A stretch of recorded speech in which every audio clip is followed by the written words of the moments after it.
கூட பேரங்களெல்லாம் கூப்பிட்டு வந்திருந்தாங்க. பசங்களெல்லாம் பசங்க கூட பெருசா ஒரு பேர பசங்களை தான் கூப்பிட்டு வந்து கஷ்டப்பட்டு அந்த பசங்க சரி என்னமோ தாத்தா கூப்பிடுறாருன்னு வந்துட்டுக்கிறாங்க பாவம். பிக்னிக் அந்த மாதிரி வந்துருப்பாங்க போல சுத்தி பார்க்க.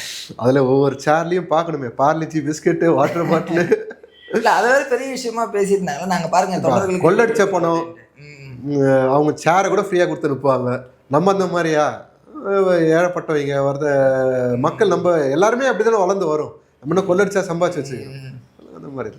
அவங்க வந்து இது செய்யறது இன்னும் அவங்க பாக்கெட்ல இருந்து செலவு பண்ணல. ₹1 கூட அவங்க பாக்கெட்ல இருந்து அவங்க மாட்டாங்க.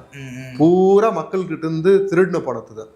தேர்தலுக்கு மக்களுக்கு கொடுக்க போற பணமும் அப்படிதான் இல்ல. இந்த பொங்கலுக்கு முதல்ல கொடுக்குற ₹5000 பணமும் மக்களோட பணம் தான், வரி பணம் தான்.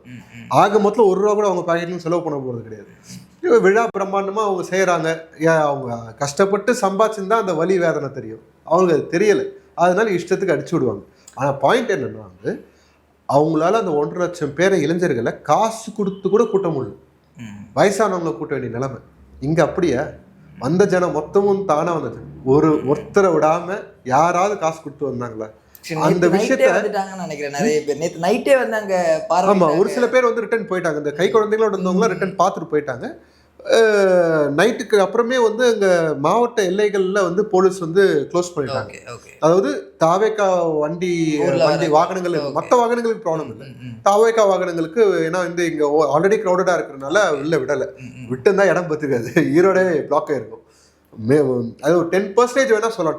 10% வேணா வெளி மாவட்டத்து ஆளுங்க, 90% தாவேகா ஆளுங்க ஈரோடு இருக்க